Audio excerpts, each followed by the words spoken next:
You know when you're young and still think the world's fair?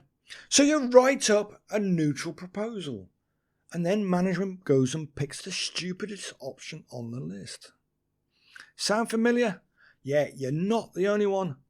The world is full of pissed off engineers and stupid managers. Anyway, the pissed off engineers are wondering why their best ideas never get picked. In this video, I'll show you how to look totally fair, while stacking the deck in your favour. And no one's going to call you on it, no one even notices. Management don't read between the lines, they barely read the lines. They just think it was their idea all along. That's true. I'm Chris and I spent over 30 years writing and editing documents as an engineer and technical author. And as a former COO, I know how management think. Not very well. So here's how to shape your report to guide the decision in the right direction. Let's think of it like this. Goldilocks and the three bears. Too hot, too cold, and just right. When done right, the just right option sells itself and you get the porridge, right? Option 1. This is the cheap and cheerful. This is the low cost, minimal effort. It might be unreliable or short-lived. Short-lived, definitely. But gets the job done, just enough to show results. This is the option you want them to avoid. You know the cheapskates will want to choose it. Your job is to find reasons that make this untenable. Look for hidden long-term costs, frequent maintenance, downtime, or early replacement. Yeah, probably. Scalability issues. It might work now, but it won't support growth in the future. And it won't because you know that anything that's cheap never is scalable. Security or compliance gaps. Yep, cheap security. You're not going to get good security. Exposing the company to risk or legal trouble. Poor user experience, clunky workflows, confusing interfaces, or frequent errors. Negative impact on team morale. Your teammates will hate you if they end up picking this one. So make sure you highlight these problems. They're going to hurt motivation and productivity. Compatibility or integration limitations. Lack of native support causes friction or rework later. Brand reputation. This is a good one. And risk. It's a visibly cheap solution. It's going to reflect badly on the team, yes, definitely, and the company.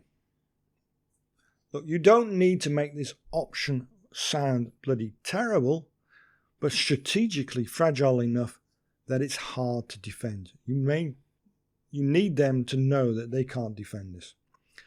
For example, compatibility or integration limitations.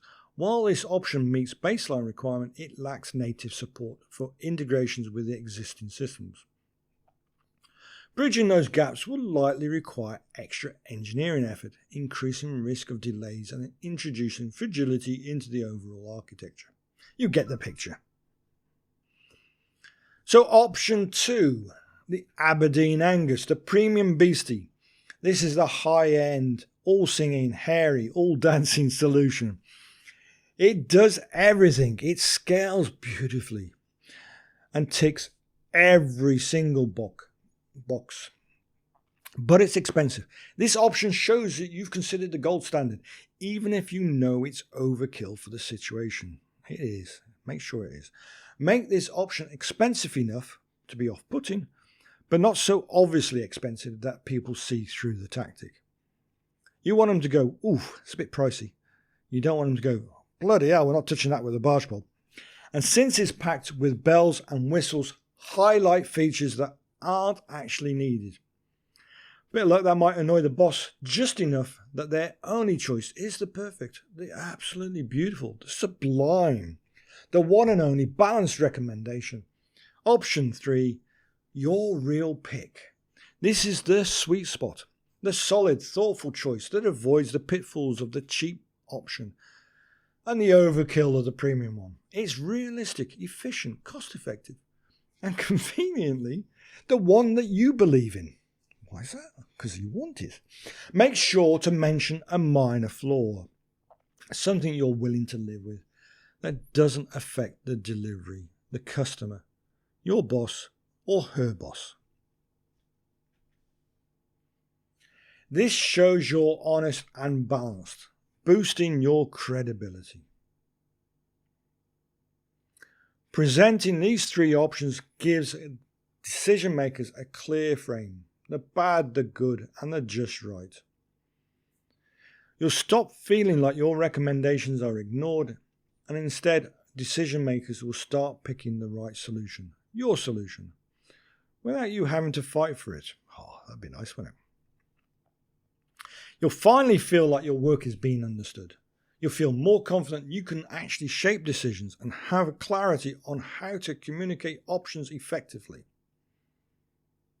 Now, if you're wondering how I got into framing my reports this way, well, yes, I once wrote a beautiful 3-option report. It was so beautiful. The language perfect, everything. And management picked the worst one. It was, of course, the cheapest. Why? Because I was neutral.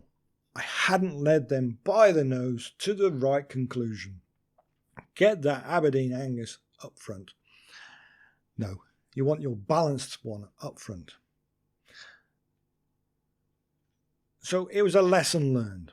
And after I started framing the options strategically, the same managers began picking the solution I actually believed in. Because I made it feel like the obvious, and to be honest, the only practical choice. If you made it this far, please like, and why not subscribe for more tips on writing clearly. It all helps,